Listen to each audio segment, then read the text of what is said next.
Remove carcinogens and get your gear compliant clean with Unimac laundry equipment. Find it at alliancelaundry.com/fire.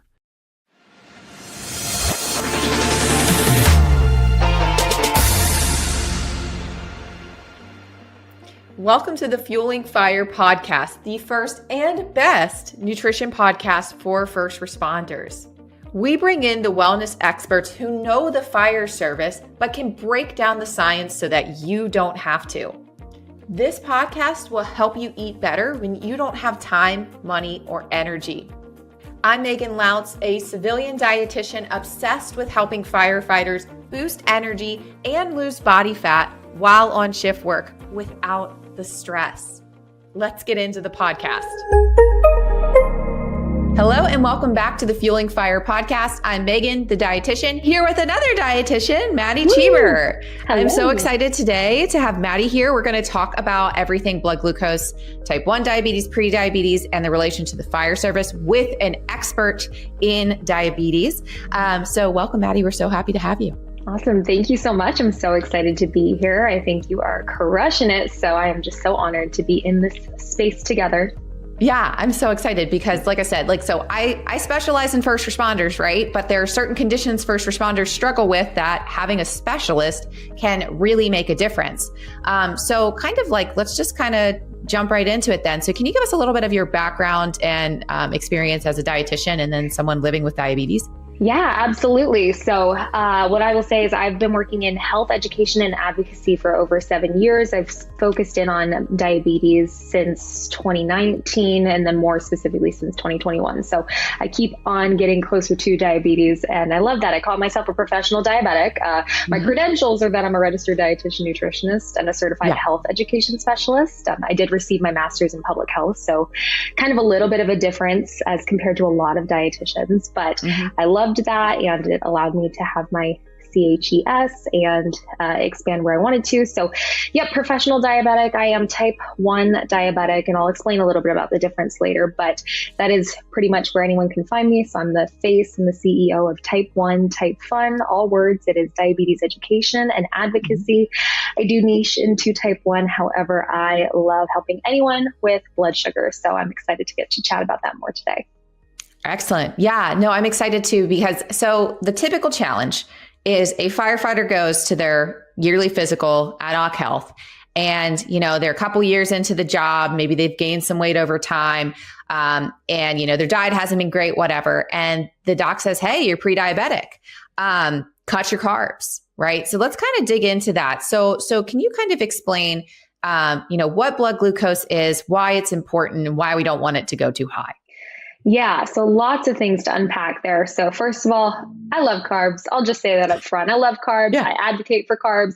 So we'll talk about that more too. But typically my philosophy, the way that I teach is live your life and we will incorporate good blood sugar strategies. I don't expect anyone to be diabetic, pre-diabetic, whatever it may be, and then try to fit their life back in. This never works. That's like that unsustainable New Year's resolution vibe. Like it never works. So what we want to do is we just want to simplify. I say 20% of the work for 80% of the reward, as opposed to 80% work for just 20% reward, if that kind of makes sense. So totally makes sense. Yeah, so that's kind of how I function in the blood sugar space. So let's break it down a little bit. So blood sugar, obviously, when we eat, we are ingesting energy. Energy in the dietetic world is calories. That's basically what we're talking about. So it's not like caffeination energy or alert energy, but it does give us technically energy. So it kind of gets confusing. But anyways, that breaks down into our macronutrients. So we have carbs, fat, and protein. All are impactful when it comes to blood sugar technically, but the primary source that stands out in blood sugar is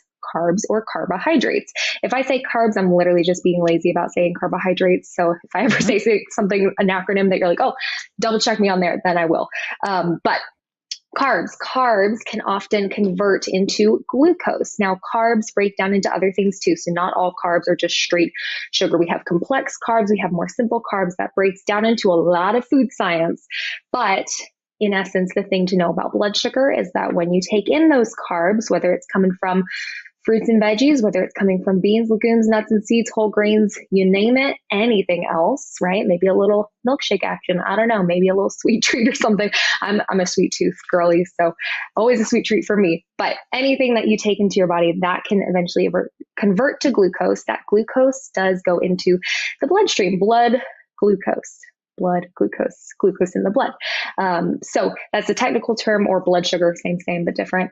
So that is what happens. And then basically what we have to do is we have to figure out how to get that blood sugar down, blood glucose out of the system. So that's where we have our hormone insulin, which comes in. And for most folks who aren't diabetic like me, they have a typical system. So perhaps you eat a meal, right? And it does the thing. For me though, what I have to do is I have to take my insulin. That's different from prediabetes or type 2 diabetes, but same. We can either notice that we don't have enough insulin, or we notice insulin resistance a lot of the time. So that glucose is not being uptaken. Is that word? We're using it. Words are not my strength. I lost your audio. Oh, I was going to say it's not getting pulled from the bloodstream into the cell. Exactly. Yes. Yep. So vocab word or not, we know what we're talking about. So that's essentially the process that happens. You asked another question maybe too that I first forgetting. How did I do? Did that answer everything? I think that answered the question for sure. And then I guess the question then, before we kind of get into like food tactics and stuff, is for a lot of people, I think they just don't know what the difference is. Like, what's type 1, what's type 2, what does prediabetes mean? Yeah. What's the difference? Yeah. So let's talk it through. So when we have someone with type 1 diabetes, that's me. I'll start with myself. Get me out of the way. So type 1 diabetes, that is an autoimmune condition or disease. That is something that really we don't have any control over. Kind of like if someone has an allergy, right? It's not like they've asked for an allergy. They just maybe have an allergy. And so same with type 1, that's autoimmune. So the pancreas is attacked by the immune system. Typically when someone gets sick or something like that, you do have to have a genetic marker for it. So it's not to say that if you get sick, you're going to get type 1. That's not how it works.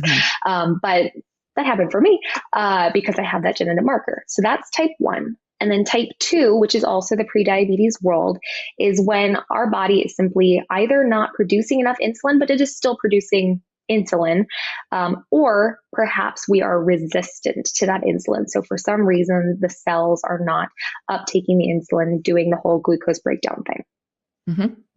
So, and then prediabetes can lead to the type 2 diabetes. What causes insulin resistance? Yeah, that's a good question.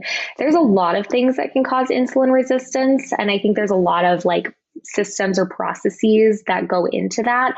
I guess my short answer is that it's a longer answer than most people give. And then I think my longer answer is there are some common markers, I guess, of potential insulin resistance. So if we have an increased body weight, I try to stick away from BMI, but I think that might be a metric that y'all use. Is that right? Yeah, BMI. Okay. And what we find in a lot of first responders or even professionals who work with first responders are like, oh, well, first responders are very muscular, so their BMI is falsely elevated. And we actually have research to support that BMI is an accurate measure for the first responder population of body composition. Yeah. When you see in-body data, their muscle is high. Yes, they've got more muscle than the average pop, but they also have more visceral fat and more body fat typically. Yeah. And that visceral fat really can play a role. Yep. I appreciate that you said that. I that's why I kind of caveated with the BMI scale, because respectfully, I think it is blood sugar. It's BS. Because a bodybuilder is obese, and that's just not fair. So sure. Yeah. And most of the people who are struggling with the prediabetes, like you said, firefighters actually gain somewhere between 20 and 50 pounds over that 25-year career. So it starts to creep on. And over time, the insulin resistance can start to kind of build, relating to the body composition, relating to the lifestyle behaviors that led to that as well. Yes. Yeah. And so I think that right there, the lifestyle factors, that's another huge part of what potentially contributes to insulin resistance. And I think that's why it's a very complex answer, because it's the exact cause, I believe, is kind of more so unknown, but we know that there are things that can lead us to that insulin resistance. Absolutely. So if I go to my doctor and they're like, you're insulin resistant, you've got to cut out all my carbs. Like, do I have to do that? Good question. It is not my preferred method. It is a strategy that some people use, and I am a full advocate of live your life and incorporate the things that work. And if you freaking love being low carb, no carb, whatever, if that fills your cup and you never struggle with it when it comes to the holidays or travel or whatever, it's just easy peasy, lemon squeezy, like go for it, enjoy. Absolutely. That's a phenomenal way to balance blood sugar. However, I don't think that that has to be the only answer. So I tend to say that no, we don't have to limit our carbohydrates. We just need to be a little bit smarter about them, right? 20% work, 80% reward. So if we can, something simple like, hey, if we're having bread, okay, maybe we swap it for more of a complex carb. That's going to be something that has more fiber, potentially more protein and a healthy fat. So maybe a whole grain as opposed to a white bread could be the little thing that makes a difference. Now, that's a basic example. And I will also say simply swapping for whole grains compared to not is not it's not really the true solution, but it is one step that you can take to get yourselves there without having to completely cut out carbs. Carbs are essential. Carbs are so great for so many processes in our body. We need them, we want them, we like them. And if we don't have them, oftentimes we feel a lot of imbalance, and there's a lot of other things that come with that. There's the 2 a.m. binge. There's the energy that we lack during the middle of our shift, the middle of the day, whatever it may be, and that is a vicious cycle. Absolutely. So, and can you kind of explain, like, why would we pair like a carb with a protein, fat, or fiber? What does that do for our blood glucose? Absolutely. So when it comes to, I'm going to get a little nerdy sciencey, but stick with me for a second. Okay. So when we think about the science of digestion, this is something I love to teach because I think it makes it make a lot of sense. And this is really nice for one of my favorite recommendations to give. So we'll jump to that maybe next. But when it comes to the science of eating, let's say we're having, I don't know, a sandwich, right? We have carbs, we have fat, we have protein, maybe we have some fiber from some veggies on top. Great. So we're having a sandwich, right? You're actually eating a whole real food. That is what's going on.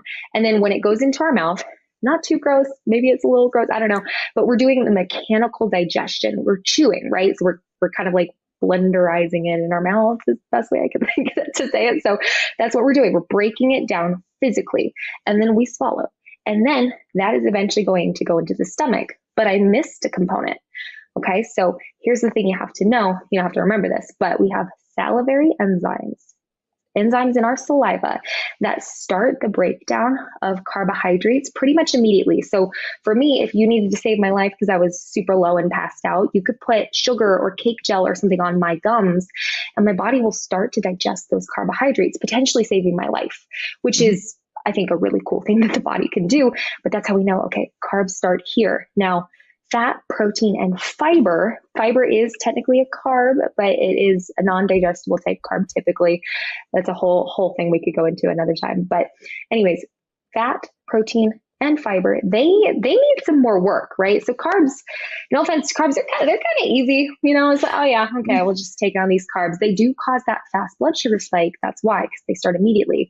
But we need the stomach acids and the other awesome, really more intense processes that happen in the stomach and beyond to break down those other things. So let's go back to that original question. We know the science. Now we know the process. We know way more about digestion than we really need to. And why that's helpful for blood sugar management is because if you have a straight carb, the carbs are just kind of uninhibited. They're going to do their thing. I kind of think about it like if you had alcohol in an empty stomach, right? So you might feel the effects a little bit more quickly than if you have it with food, if you have it with balance, fat, protein, fiber, I missed one.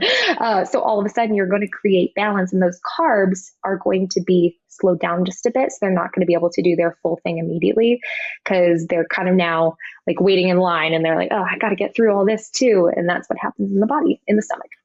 Okay. So essentially it slows the blood glucose response. So you don't see these crazy spikes and stuff like that.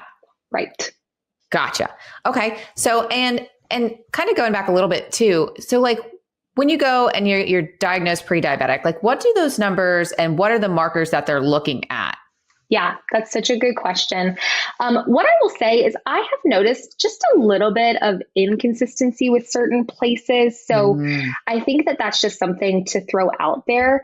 But I think that for the most part, it's pretty standardized at this point. But so for a fasted blood sugar, if we haven't eaten, let's say on a typical 24-hour schedule, right? We sleep during the night and we wake up. It's maybe been, I don't know, 8, 10, 12 hours since we've eaten. That's fasted. So our fasted blood sugar without diabetes as a consideration is expected to be 70 to 99. So we should be double digits basically without being too low. So that is the basically a marker of like, oh yeah, we're not worried about blood sugar. Whereas pre-diabetes, that blood sugar, if you wake up in the morning, you've been fasted for a while, but you wake up, we're expecting to see that blood sugar somewhere between 100 to 125. So if you're kind of within that, the low but triple digits, that's where we start to see pre-diabetes. That also kind of plays into, and if it's above that, then we do have a potentially strong indicator of type 2, unless someone isn't fasted. There's other tests you can do, like a glucose tolerance test or something kind of in a moment, or within a few hours, I guess, where you can test specifically if it's not a fasted type test. But that's also where A1C comes in. And I think that's an important metric too, because that's one of the metrics that is used for certain markers in the fire world. Is that right? Correct. Yeah. So typically at their physical, they'll get their fasted blood glucose and then they'll also get their A1C. Okay. And it's not always guaranteed, but the A1C is where I think a lot of people get confused because it's a percentage, right? Yes. Yes. A1C, there's a way that you can math it out, but I girl math too hard. I don't get that. Yeah, we look at it on the Google machine and we look at the chart. Yeah. Yes, yeah. I have So a what is calculator. hemoglobin A1C? Like how does that work and why is it different than, just the fasting blood glucose?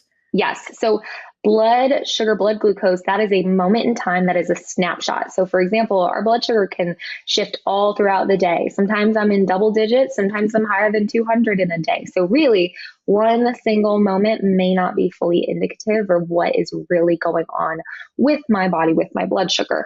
Now we know for me, but for someone who's not type 1, then the A1C is basically hemoglobin A1C. It reads your hemoglobin cells, which are our red blood cells. Our red blood cells have about a 90-day shelf lifespan.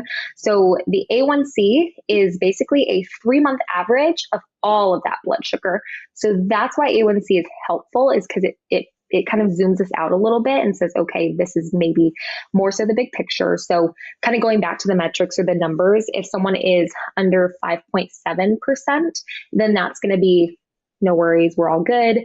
Pre-diabetes, 5.7 to 6.4. And then anything above that does indicate type 2 or type 1, but different worlds. So if anyone is worried about pre-diabetes transitioning into type 2 diabetes, then that 6.4, 6.5 is kind of the line that we walk. Chiefs and wellness pros. Are your first responders struggling with nutrition because they just can't figure out how to apply it on shift work? Are they showing up to shift underhydrated and over-caffeinated? Do they struggle with body composition, high blood pressure, high cholesterol, high blood glucose, but don't know how to make the changes on shift that will actually move the needle? Then the Fueling Fire workshop is for you. These 4 to 6 hour workshops are designed for peer fitness trainers, company officers, academy instructors, or just general first responders who are looking to learn more about nutrition that they can apply immediately that day at the workshop. The Fueling Fire workshop provides practical strategies for packing a go bag, hydrating on the fire ground, preventing nutrition-related injuries in recruits, aka making sure they eat enough so that they don't pass out during PT. The Fueling Fire workshop is instructed by yours truly, Megan Lautz, a dietitian that has a proven 3-step framework to overhaul the basics, aka Nutrition 101, but in a way that you've never seen it done before for the fire service. The second part of the framework is igniting optimal performance. How do I hydrate? How do I pack a go bag? How do I optimize my energy levels on the fire ground realistically? The third step in the framework is igniting lifestyle changes. How do I eat healthier with fast food? What can I make for dinner? How do I change the environment at the station? Practical strategies that can help your first responders be better themselves and promote long-term changes in your overall department. Plus, if you book by February 28th, you get the Quick Bites videos for free. This is a $1,300 value that extends or prolongs the life of the Fueling Fire workshop. These are 12 10-minute videos that you can add into your learning management software, aka Target Solutions, with quick tips on how first responders can eat healthier on shift that day. Go to rescuerd.com to book a discovery call today. Presumably lifestyle changes could make a difference in prediabetes, correct? Oh, yes, absolutely. I say that's the foundation. That's the foundation for everyone, whether or not we have a chronic disease or an important job or anything. I think, physical activity, nutrition, trying our best to get sleep, manage stress, minimize substances that don't really help our bodies. Those kinds of things are absolutely the foundation for everyone. And you're right, they can really play a role in insulin sensitivity / managing blood sugar. So naturally, someone who's more physically active, someone who is having more of that fiber from the fruits, veggies, whole grains, beans, legumes, nuts, seeds, complex carbs, yada, yada, they're going to have a little bit more of that natural protective blood sugar benefit. And actually, if you don't mind me jumping here, I want to give that tip that I was kind of alluding to earlier, because this is my favorite thing to teach. If you take nothing else away from today, this is one of the biggest lessons that I think is the simplest, easiest thing to implement, and it makes a difference immediately. So if someone is worried about their blood sugar, or if someone's trying to manage their blood sugar, and we kind of already talked about this, I'll use a basic example. And I know this is maybe not the most fun example. I tend to eat a lot of fun food. So I'll just preface that it may not be perfect, but basic example, let's say for dinner, we're having chicken, broccoli, and rice. We have our chicken, our protein, our broccoli, which is our non-starchy fiber. That's often what I'm alluding to when I say fiber, by the way. So lots of other great fibers too, but non-starchy is the best for blood sugar. And rice, whether it's brown rice or white rice, up to you. Brown rice maybe has a little more fiber, but we'll just say we have our basic protein, non-starchy fiber, and carbohydrate source. So my recommendation is it doesn't matter what else we do in the day, but if we want to eat the non-carb first, so the fiber / protein first, and then move to the carb, kind of like we were discussing, because what that's going to do is going to slow things down, right? We know how digestion works at this point. So it's going to slow things down. It's going to help us to manage that blood sugar spike. So instead of this is arbitrary, but instead of spiking like this, for the same exact meal, we might see more of this, a little bit more control, a little bit more balance. This works for someone with type 1, type 2, prediabetes, or it's advantageous for those without.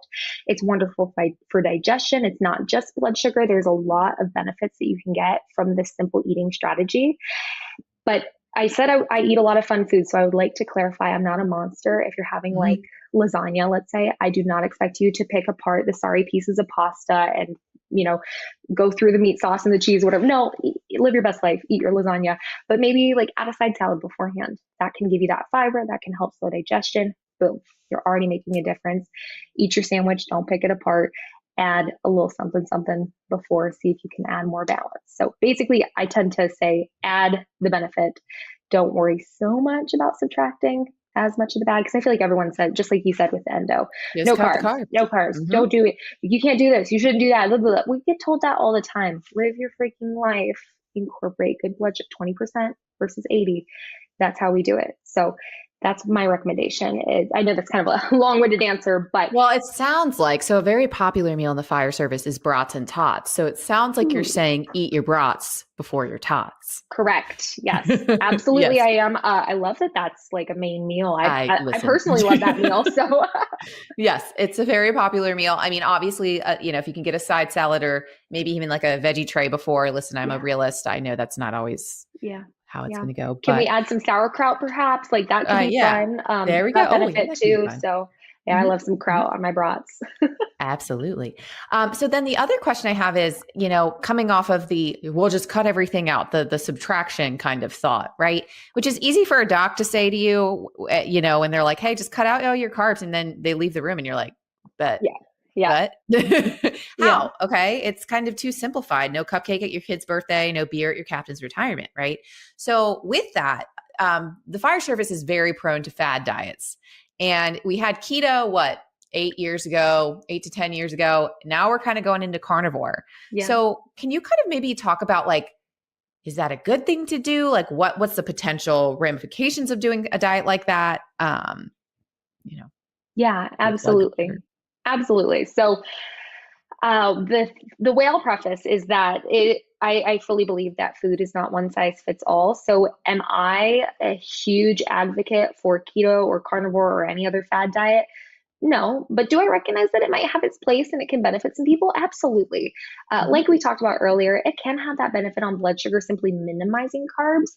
But again, I say make the simple swaps that make sense for you. So for example, instead of having that beer, maybe if you can have a rum and Coke, let's take it a step further, a rum and diet Coke, right? So all of a sudden we have those 3 levels where we're taking those carbs and turning it into something else. And it's just a little bit more beneficial, more advantageous. So that's a little something. I think the fad diets, how do I say this? The nutrition marketers want your money. They feed on your insecurity. They feed on your fear. They feed on you. They want you to buy their thing because you are insecure or scared or you're worried or you don't feel good enough or whatever it may be. So that's my opinion of all fad diets. I think a lot of the times they get played into. Now I will say fad diets sometimes come out with great products. For example, like protein chips. Are you kidding? I'm all about those. Love. Yep. I was knocking those back last night. So, right. Cause that's fun. And for me, that helps me I can be lazier about figuring out the whole insulin thing. So I'm good. So I like that kind of stuff. But I think again, if it's someone's absolute cup of tea to follow this diet and it fills their soul, they don't feel like they're missing anything. They're not craving anything. Great. Awesome. But if that's not you, if that's not what you want, then flip the system. I say add the benefit and maybe minimize the not so beneficial, but also maybe still have it too. I'm not saying don't have the rum and diet Coke, right? I'm just saying, okay, maybe diet instead of regular, maybe that instead of beer. I don't know.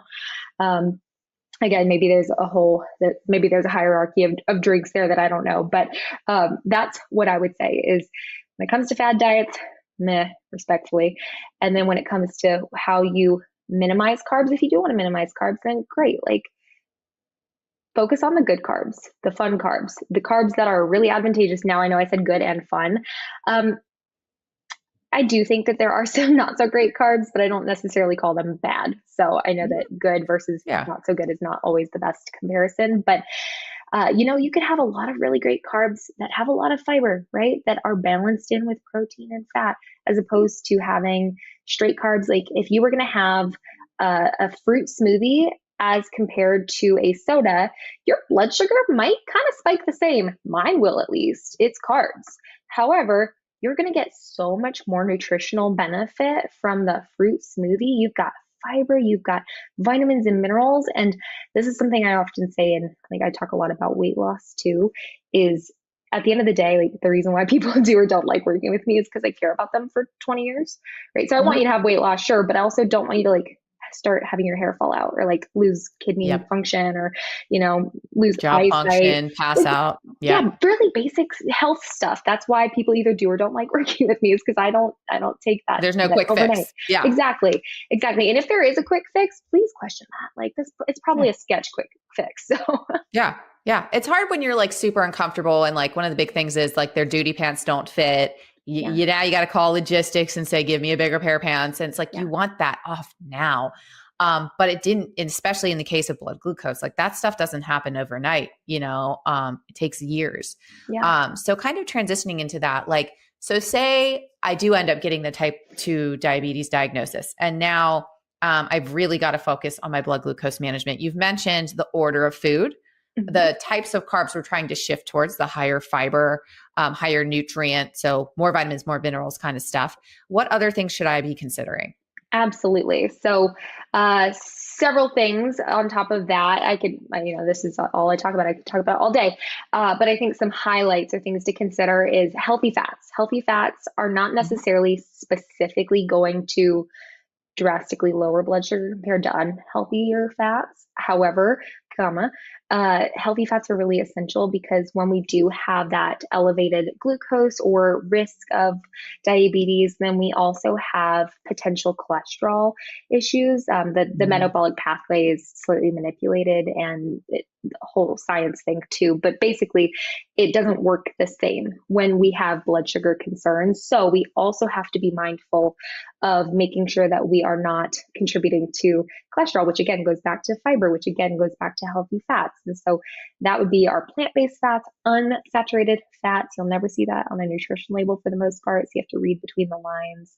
It's a tough one to figure out sometimes, but that's a great one that I like to talk about. And then I think protein is essential. So getting enough protein without overkill. I think there's a high emphasis on protein right now. I love that. I don't love the overemphasis on protein. So high emphasis, sure. Overemphasis, no.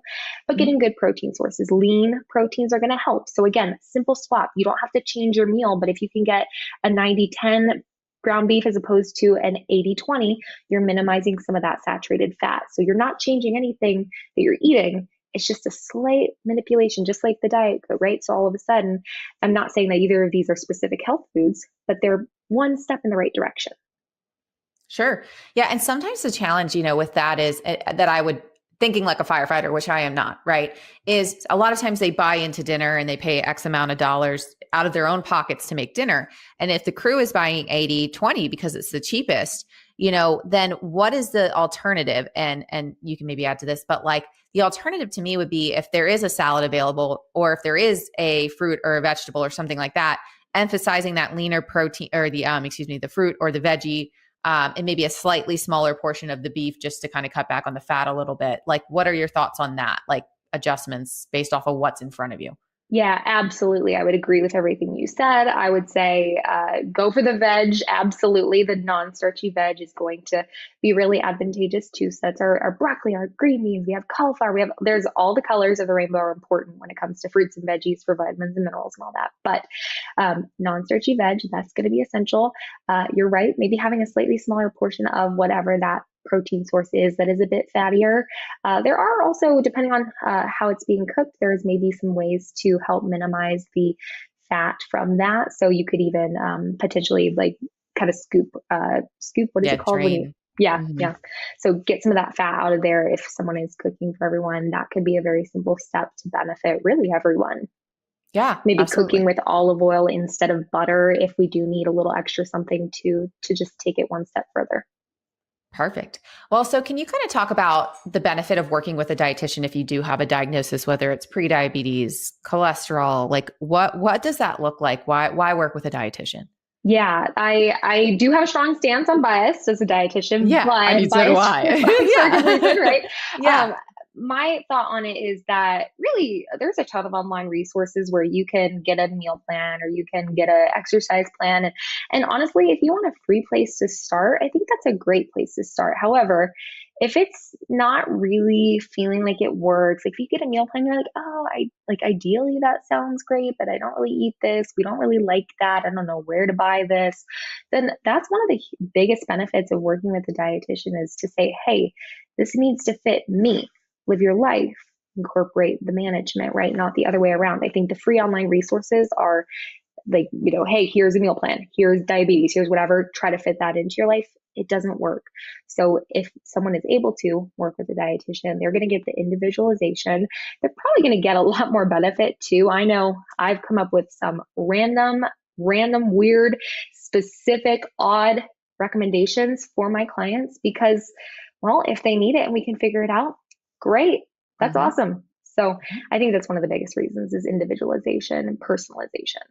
Yeah. Well, and they can, the biggest thing I've noticed for my clients, I'm sure you've noticed too, is like the overwhelm that comes with a diagnosis. It's like, and then you go on the internet and the internet's telling you go low carb, go carnivore. I've cured my diabetes. I've cured, and they have this really strong language. So you're like drawn to going something extreme.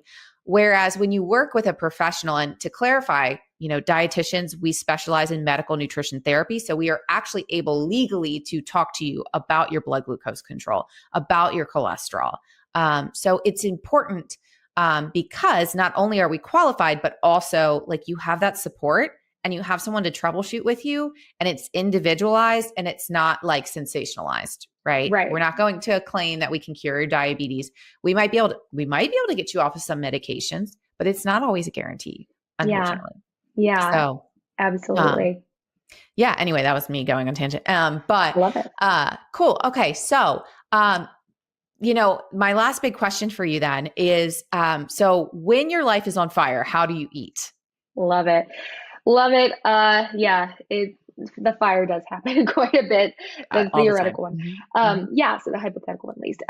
So I think the thing I will say, I call myself a lazy dietitian. 20% work, 80% reward. I believe it through and through.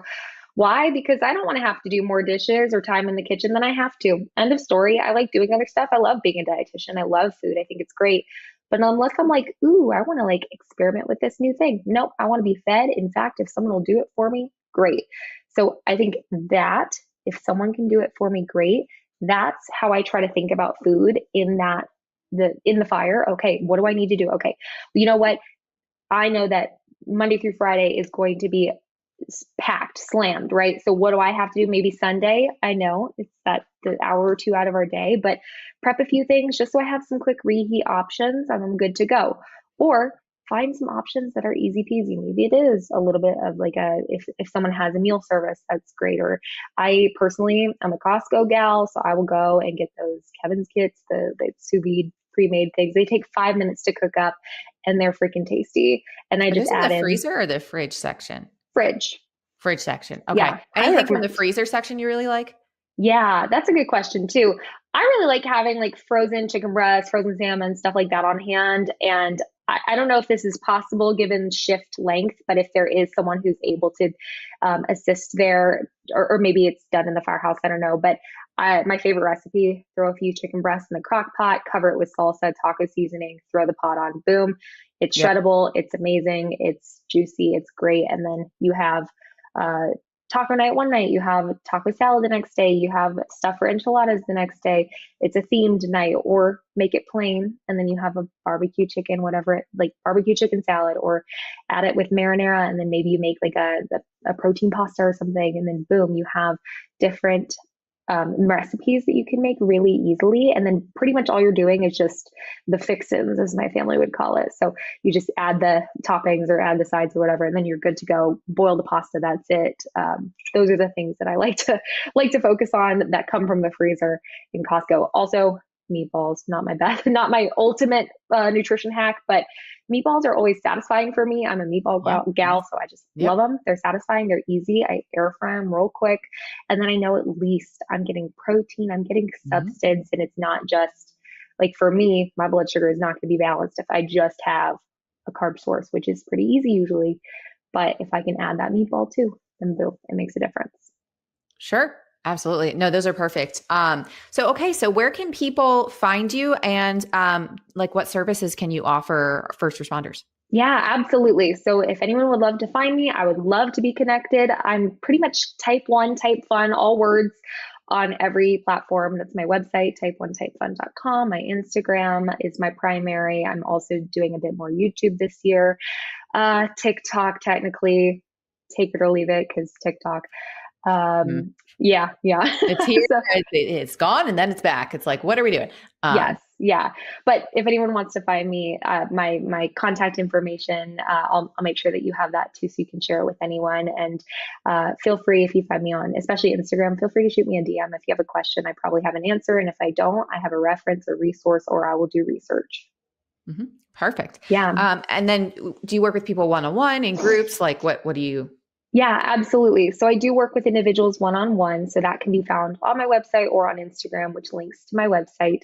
I do one-on-ones. I do speaking. I do just kind of like some kind of workshopy type events, more virtual though.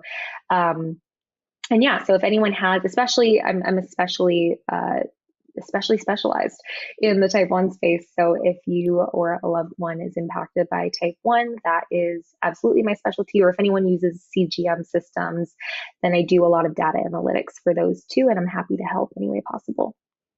Beautiful. Well, thank you so much for joining me. Thank you for having me. This is awesome. Remove carcinogens and get your gear compliant clean with Unimac laundry equipment. Find it at alliancelaundry.com/